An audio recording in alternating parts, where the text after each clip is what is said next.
La grâce du ressuscité, l'amour de Dieu le Père et la communion de l'Esprit Saint soient avec chacun de vous depuis vos maisons où, en regardant ce culte, nous nous savons proches les uns des autres dans la présence du Seigneur notre Dieu. Ainsi, nous savons depuis quelques jours que ce temps si spécial du confinement va s'installer dans le temps, au moins pour un mois. J'imagine que pour plus d'un, et peut-être particulièrement pour ceux d'entre nous qui vivent seuls dans leur domicile, c'est peut-être un peu dur, voire c'est toute une montagne que d'envisager cette perspective. Cela met à rude épreuve notre courage, notre espérance, notre confiance. Peut-être que c'est le genre de choses qu'on ne trouve pas facilement en magasin et dont nos stocks personnels ne sont pas si bien pourvus que cela. Notre courage, notre espérance, notre confiance, tout cela peut-être fond à vue d'œil, et notre foi aussi peut-être, qui peut nous sembler bien petite. Mais précisément, c'est le propre de l'espérance. On peut espérer, même si c'est avec très peu d'espérance. Et pour la foi, c'est la même chose. Elle peut rester terriblement efficace, même à faible dose.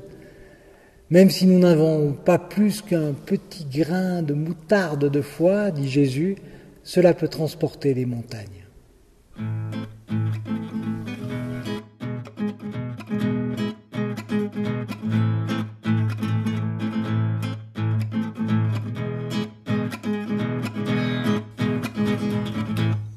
Si tu as de la foi, comme petit grain de moutarde, ainsi parle le Seigneur. Si tu as de la foi, comme petit grain de moutarde, ainsi parle le Seigneur, tu pourras dire à cette montagne, arrache-toi et jette-toi dans la mer. Tu pourras dire à cette montagne, arrache-toi et jette-toi dans la mer. Et la montagne bougera de là, bougera de là, bougera de là. Et la montagne bougera de là, bougera de là, bougera de là. Et la montagne bougera de là, bougera de là, bougera de là. Et la montagne bougera de là, bougera de là, bougera de là. Si dans ta vie, les problèmes sont comme des montagnes qui t'empêchent d'avancer. Si dans ta vie, les problèmes sont comme des montagnes qui t'empêchent d'avancer, tu pourras dire à cette montagne, arrache-toi, je le dis par la foi. Tu pourras dire à cette montagne, arrache-toi, je le dis par la foi. Et la montagne bougera de là, bougera de là, bougera de là. Et la montagne bougera de là, bougera de là, bougera de là. Et la montagne bougera de là, bougera de là, bougera de là. Et la montagne bougera de là, bougera de là, bougera de là.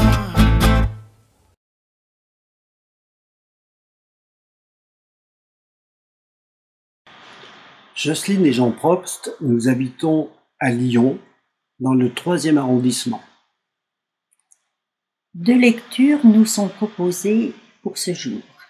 La première se trouve dans la première épître de Pierre, au chapitre 1, les versets 3 à 9. Bénissons Dieu, le Père de notre Seigneur Jésus-Christ. Dans sa grande bonté, il nous a fait naître à une vie nouvelle en ressuscitant Jésus-Christ d'entre les morts. C'est pour que nous ayons une espérance vivante en attendant l'héritage que Dieu réserve aux siens. Cet héritage ne peut être ni détruit ni sali, et il ne peut pas perdre son éclat. Dieu vous le réserve dans les cieux. À vous que sa puissance garde par la foi, en vue du salut prêt à être révélé au moment de la fin. Débordez de joie, même s'il faut que maintenant, vous soyez attristés par un peu de temps, pour un peu de temps par des épreuves de toutes sortes. L'or lui-même, qui pourrait être détruit, est pourtant éprouvé par le feu. De même, votre foi, beaucoup plus précieuse que l'or, est mise à l'épreuve afin de prouver sa valeur. C'est ainsi que vous recevrez louange, gloire et honneur quand Jésus-Christ se révélera. Vous l'aimez, même sans l'avoir vu. Vous mettez votre foi en lui même sans le voir encore.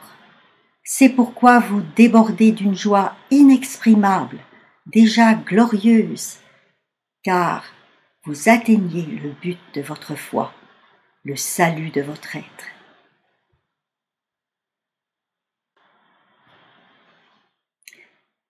Notre deuxième lecture se trouve dans l'évangile de Jean, au chapitre 20, les versets 19 à 31. La traduction est de sœur Jeanne d'Arc.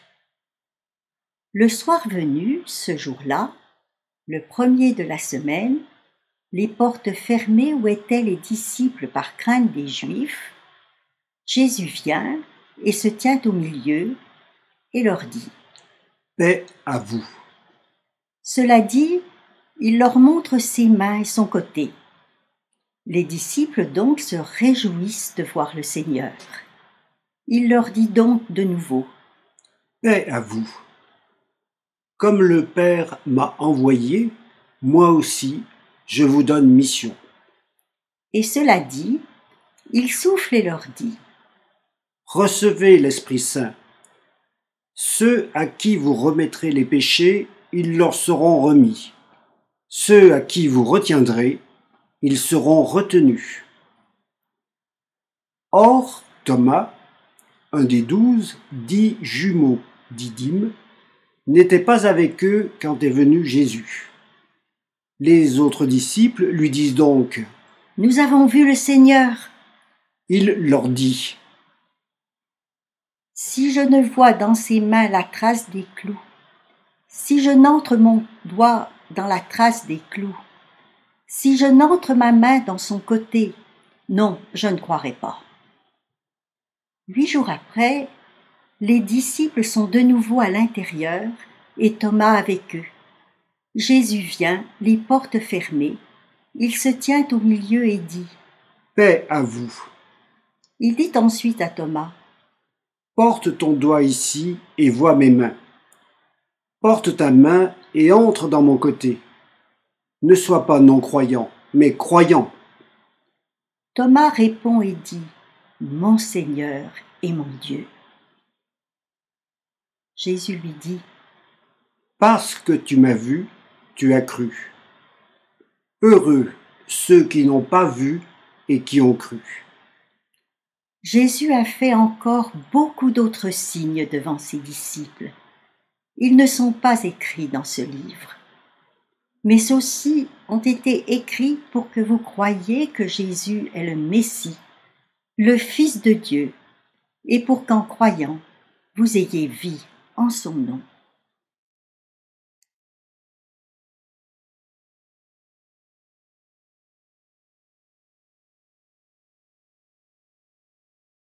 Les lectures de ce jour sont vraiment nourrissantes en elles-mêmes. Je vous inviterai à les relire, à les réécouter, à les déguster. Elles semblent comme taillées sur mesure pour l'expérience que nous vivons tous en ce moment. Je ne parle pas simplement du confinement qui est le nôtre, et où se trouvaient aussi les disciples au soir de la résurrection, eux qui étaient cadenassés derrière leurs portes fermées. Je pense aussi à cette curieuse situation qui est la nôtre, d'avoir à être dans le temps de Pâques, dans le temps de la célébration de la victoire de la vie sur la mort, alors même que nous sommes encore plongés dans une épreuve qui nous fait côtoyer de près cette mort et la maladie, et qui vient toucher jusqu'à notre confiance, à notre espérance, qui pourrait bien mettre en péril cette joie sans mesure à laquelle nous sommes appelés en ce temps de Pâques. C'est un fait, nous célébrons la vie dans un temps d'épreuve. Aujourd'hui même, nos frères d'Orient, orthodoxes, coptes, syriaques, fêtent Pâques eux aussi, et peut-être bien davantage que nous, savent ce que c'est que de célébrer le ressuscité, alors que l'on est soi-même très éprouvé et parfois même persécuté. Et Pierre, dans son épître, d'utiliser la métaphore du creuset et du feu qui permet de raffiner l'or, et l'apôtre de préciser que notre foi est bien plus précieuse que l'or. C'est vrai qu'au cœur de l'épreuve, notre foi peut être sépure. On réajuste ses valeurs, on mesure ce qui a vraiment du prix. Non seulement c'est l'occasion de distinguer entre l'accessoire et l'essentiel, mais c'est peut-être aussi l'occasion de mesurer qu'il y a des choses que tout l'or du monde ne saurait remplacer, et parmi ces choses-là, la foi en bonne place. Or, précisément, cette foi si précieuse nous semble peut-être incroyablement volatile, tellement elle peut être traversée de doutes qui la malmènent. Et alors aujourd'hui, cet évangile de Thomas, Didyme, nous va comme un gant, car il est vraiment notre jumeau, à nous tous qui essayons d'être des gens un peu raisonnables, nous tous qui avons besoin d'un minimum de support tangible avant d'engager notre foi. Thomas, qui n'était pas là il y a 8 jours, il n'était pas confiné, lui, semble-t-il, et il n'avait pas eu le privilège réservé aux confinés, celui de pouvoir assister à l'apparition extraordinaire de Jésus, qui se rend présent dans la chambre haute, derrière les portes verrouillées, il se rend accessible. Thomas, qui a besoin de preuves tangibles, qui a besoin de vérifier, Thomas va être étonnamment exaucé puisque Jésus réapparaît comme exprès pour lui et va lui offrir ce qu'il attendait pour pouvoir croire à son tour.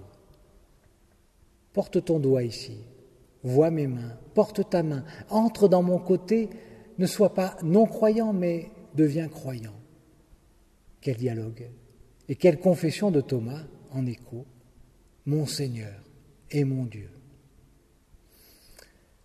Dans ce dialogue, il y a une expression très forte, étonnante. Entre dans mon côté. C'est bien ce qui se produit pourtant pour Thomas, qui, en reconnaissant soudain son Seigneur, entre dans son côté, devient proche de lui, se révèle comme croyant, et ce faisant devient partie prenante même de ce corps nouveau de Jésus. Il y entre pour vivre sa mission comme le Christ lui-même a vécu la mission que le Père lui avait confiée. Cette mission pour laquelle Jésus nous équipe en nous donnant rien de moins que sa propre respiration, son propre souffle, l'Esprit Saint. Et c'est bien ce que réalise l'Esprit Saint en nous. Il nous incorpore en un même corps, le corps du Christ. C'est à la fois extraordinaire et mystérieux. Alors il y a cette question de mission pour laquelle nous sommes appelés avec Thomas et avec les 11. Jésus l'expose en une phrase, cette mission. Ceux à qui vous remettrez les péchés, ils leur seront remis. Et ceux à qui vous les retiendrez, ils seront retenus. Comment comprendre cela ? Certainement pas en faisant un genre de pouvoir dont nous pourrions user à notre guise ou au vent de notre sagesse ou au gré de nos caprices, accordant ici le pardon aux bons et aux repentants et le refusant là aux méchants et aux pécheurs invétérés. Pas du tout. Pas du tout. Ce que Jésus dit est beaucoup plus engageant que cela. Ce qu'il nous dit, c'est qu'il ne tient qu'à nous d'offrir le pardon.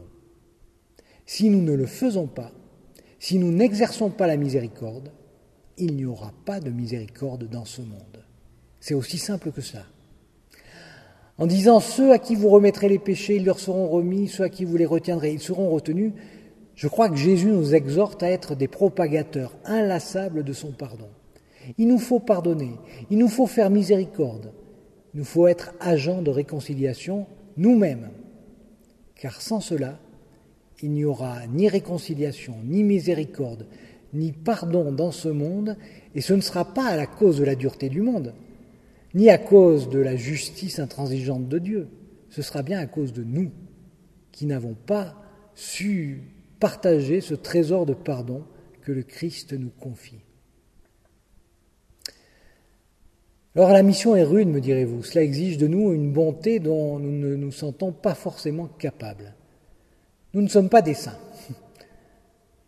Thomas Merton, ce moine cistercien américain du XXe siècle, un moine qui a beaucoup écrit sur la vie spirituelle, disait « Un saint, et moi je dirais simplement un chrétien, n'est pas une personne bonne, c'est une personne qui a fait l'expérience de la bonté de Dieu. » Une personne qui a fait l'expérience de la bonté de Dieu. Quelqu'un à qui Dieu, lui, n'a pas retenu son pardon, mais lui l'a accordé pleinement.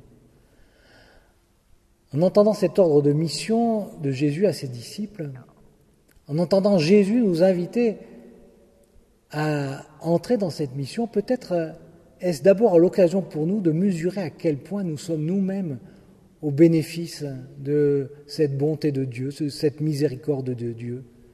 Combien grand est le pardon qu'il nous a offert. Et nous qui avons relu la semaine dernière les 7 paroles du Christ en croix, peut-être nous nous rappelons que la première de ces 7 paroles, c'est Jésus qui demande à son Père de pardonner, y compris à ceux qui ne savent pas ce qu'ils font. Alors Thomas, notre jumeau, qui a eu besoin de mettre ses doigts et ses mains dans les blessures de Jésus pour pouvoir entrer dans le mystère de la résurrection et pour pouvoir entrer ensuite dans sa mission, s'est révélé être un missionnaire inlassable et audacieux lui-même. La tradition veut que ce soit lui qui, le premier, ait porté la parole du Christ, la bonne nouvelle du pardon et du salut, jusqu'en Inde. Alors oui, il y a de quoi se réjouir en lisant les lectures de ce jour, en lisant le chemin de la foi qui, petite comme un grain de moutarde, peut grandir et nous conduire là où on ne s'attend pas. Et comme je vous invitais à les déguster, à les mâcher, à les remâcher, ces paroles que nous avons entendues, eh bien je vous invite à commencer dès à présent en réécoutant quelques lignes de cette première épître de Pierre. Il dit ceci: « C'est pourquoi vous êtes remplis de joie, même si toutes sortes de difficultés doivent vous rendre tristes pendant un peu de temps. Ces difficultés servent à montrer la qualité de votre foi. L'or peut s'abîmer, pourtant on le met dans le feu pour voir s'il est pur. C'est pareil pour votre foi, elle est plus précieuse que l'or, mais elle aussi est mise à l'épreuve. Jésus, vous ne l'avez pas vu, et pourtant vous l'aimez. Vous ne le voyez pas maintenant, et pourtant vous croyez en lui. C'est pourquoi vous êtes remplis d'une très grande joie, une joie si grande qu'on ne peut même pas en parler. » Alors, puisque nos mots ne peuvent la décrire, laissons la musique de Jean-Sébastien Bach exprimer cette joie profonde, imprenable, qui est le signe de notre salut. Amen.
Chers amis, vous trouverez dans la newsletter qui est sur le site grandtemps.fr tous les rendez-vous de la semaine.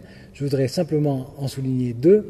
La mini-halte, le mercredi à 19h, et un nouveau rendez-vous le vendredi à 19 h également, un rendez-vous qui s'appelle la mini-librairie.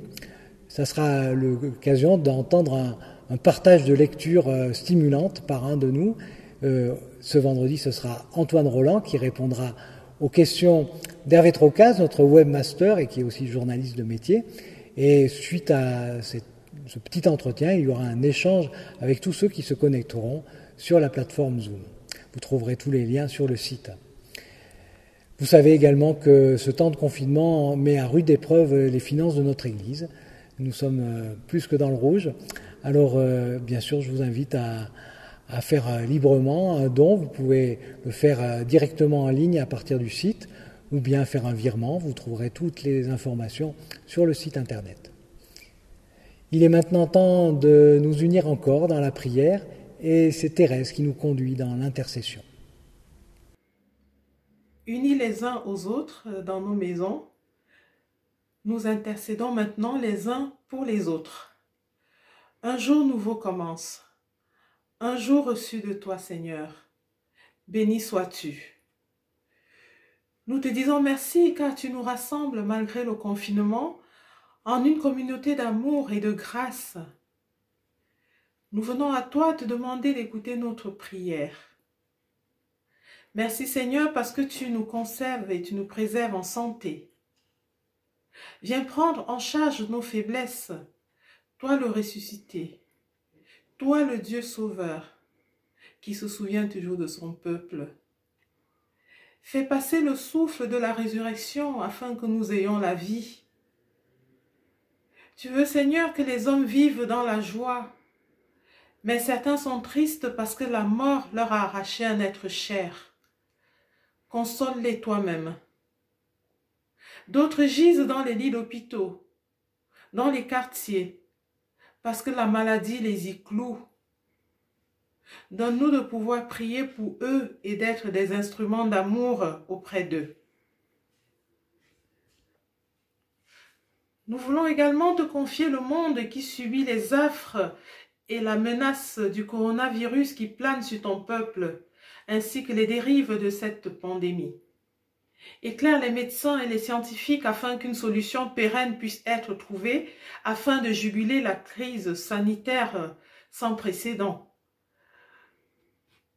Nous remettons entre tes mains les acteurs de quelque domaine que ce soit qui œuvrent au quotidien pour la bonne marche et la continuité de son service, et ceux qui travaillent pendant que la pandémie sévit. Nous te prions d'accompagner les personnes qui sont dans la solitude, les personnes qui vivent des situations conflictuelles. Nous te confions, Seigneur, ton Église, tes seniors, tes centenaires, nos proches, nos familles, les étudiants, les écoliers, les élèves. Incapables de tout te demander, Seigneur, nous allons résumer l'ensemble de nos requêtes dans la prière modèle que tu nous as enseignée en ces termes. Notre Père qui est aux cieux, que ton nom soit sanctifié, que ton règne vienne, que ta volonté soit faite sur la terre comme au ciel. Donne-nous aujourd'hui notre pain de ce jour. Pardonne-nous nos offenses, comme nous pardonnons aussi à ceux qui nous ont offensés.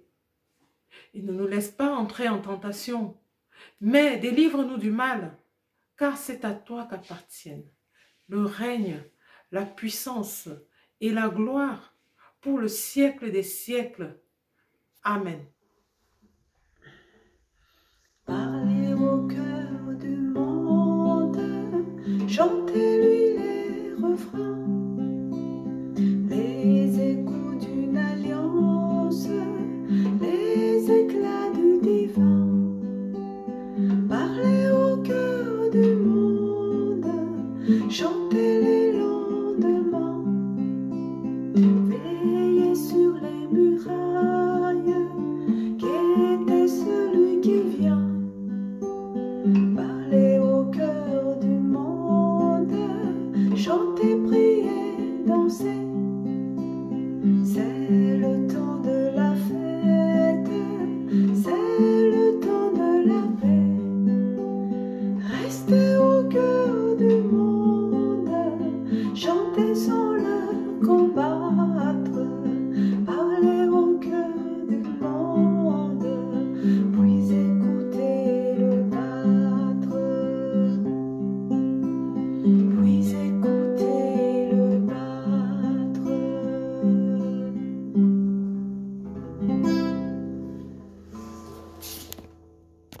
Frères et sœurs, je vous souhaite à toutes et à tous une très bonne semaine. Que le Seigneur vous bénisse et vous garde, qu'il éclaire votre route, qu'il renouvelle votre joie et qu'il ravive en nous le feu de son amour. Amen.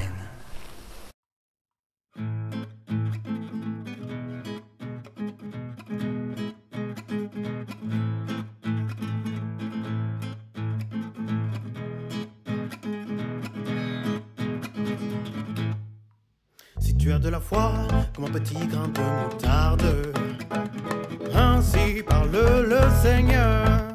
Si tu as de la foi comme un petit grain de moutarde, ainsi parle le Seigneur. Tu pourras dire à cette montagne, arrache-toi et jette-toi dans la mer.